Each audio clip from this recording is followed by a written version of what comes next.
My name is Janet. My boyfriend Tucker is the greatest guy I've ever met. He's a hard worker and so smart. His family doesn't think that I'm good for him. Despite having a medical degree and several awards for my achievements over the years, I still couldn't earn their hard-won respect. See, it wouldn't matter if I were the president of the United States or a homeless woman on the streets. Nothing about my personality or career would change their minds. I am a black woman. Tucker is a good guy, but he comes from a family of racists. He said this himself. He warned me that he wasn't overly keen on introducing me to his family because he knew that their reactions would be upsetting. We kept our relationship a secret from his family for a long time. By the time we considered getting married, I had finished my residency and was starting to specialize in trauma response. When I was young, my parents and I were in a terrible accident caused by a drunk driver. I was knocked into a 6-month coma and woke up to a weak body and no parents.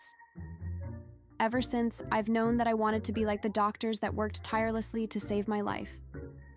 About a month after my residency finished, Tucker invited me to dinner. We went to a lovely cafe where we enjoyed a great meal.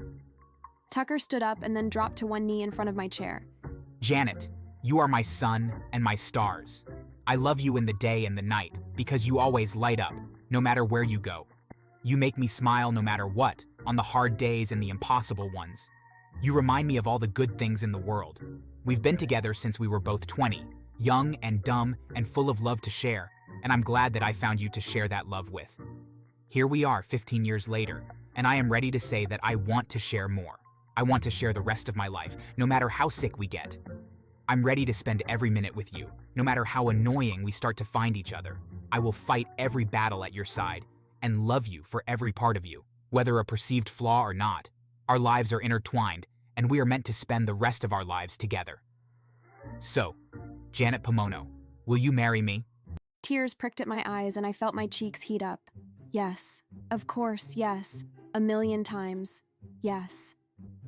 He slipped the ring onto my finger, and then, all of a sudden, we were tied together for the rest of our lives, and I had never been happier. The other people in the restaurant stood and clapped as I threw myself into Tucker's arms. That night, as we laid in bed pressed into each other, I voiced my concerns. We'll probably have to talk to your family now. I don't think that it will go down well. They really are the worst sort of racists, you know. They'll pitch a royal fit when I tell them about you. Let them. If they don't learn to accept us, then that's their problem. I want to give them the opportunity to do better, though. And this is the best way to go about that, I think. I want to have the chance for a family. And I want you to have a family, too. But please, don't get your hopes up. I promise I won't. I'll keep my expectations low, but at least we can say we gave it a try. I was pleased that he was willing to try, but I was anxious, too. I've met a fair few racist people in my time, and I've experienced the worst of what people are capable of. I've had patients refuse treatment, shout slurs, and accuse me of millions of things. I could weather whatever they threw at me. It was a few weeks after the engagement that we were both able to take time off to make the trip to his parents' house in the next state over. I worked as a doctor, so my time was not often free, and Tucker was a successful lawyer in his uncle's law firm. We were both busy people. One weekend, though, after his case had come to a close, and I had completed a course and worked enough overtime to earn some off time, we jumped into the car and drove 10 hours to his parents' house. When we got there, Tucker and I were both quiet with nerves. We were both about to take a real risk, and we had no way of knowing how this would go. Tucker got out of the car first, and I followed behind him, nervous to show my face. When they opened the door, his parents pulled Tucker into a hug and invited him inside. I tried to introduce myself before they closed the door in my face, but they just looked at me like I was dirt. Are you here to clean the cars? I'll pay 50% extra if you wash my son's car, too. There's a good girl, and be sure you don't steal anything. I'm on the police force, so I have a gun. Dad, no. This is Janet. Mom, Dad, this is my fiancé. Are you joking? This girl? But Tucker, darling, she's black. And we've immediately landed on the reason why I never told you about this before. Janet and I have been together for 15 years. We were still standing on the porch, but Tucker took my hand and pulled me inside the house.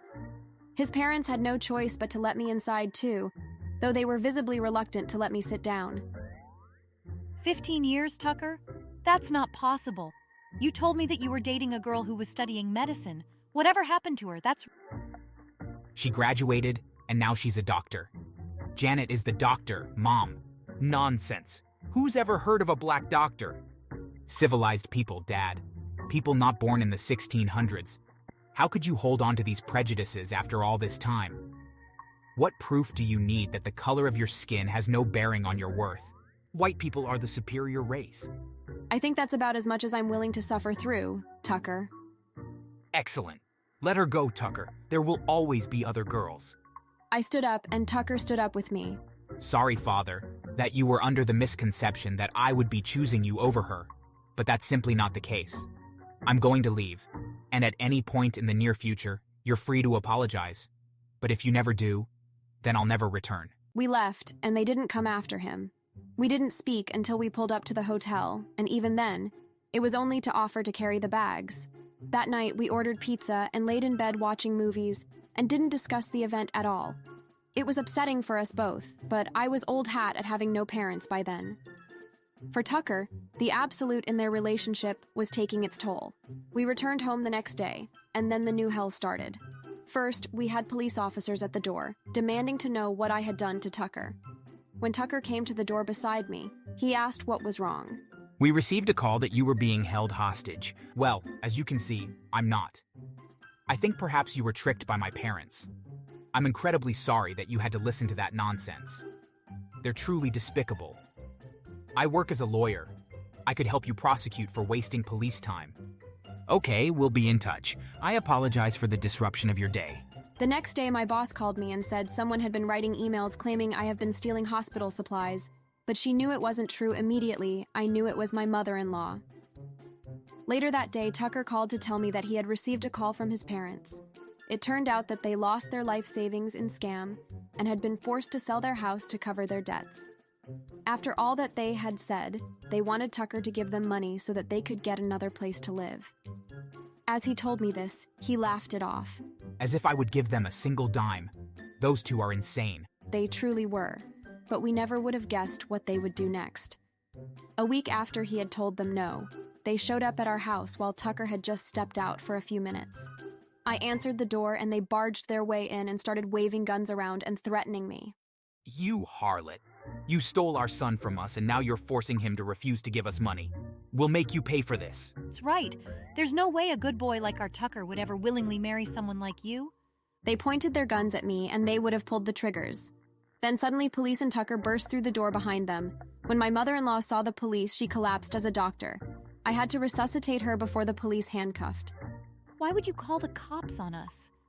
Oh, I wish that I had aborted you so we could have saved us the trouble of having a son that turned out like you. She must have used black magic on you. Before they could say another word, they were dragged away by the police. I'm so sorry, honey. As soon as I saw my parents' car in the driveway, I assumed the worst and called the police, and then had to wait for them to arrive to come inside. And I am very glad that I called them. Are you hurt? Are you okay? Yeah, I'm just really shaken up. I thought I was going to die for a second there. The police dragged them away and made sure not to be gentle with them. I think I even saw one officer slam my father-in-law's head off the car door frame as he forced him into the back of a squad car. As it turned out, the two of them had been drinking and doing drugs and talking about how I ruined their son's life and that they needed to come to our state and kill me so that their son could then marry a white woman. It was so incredibly absurd and insane.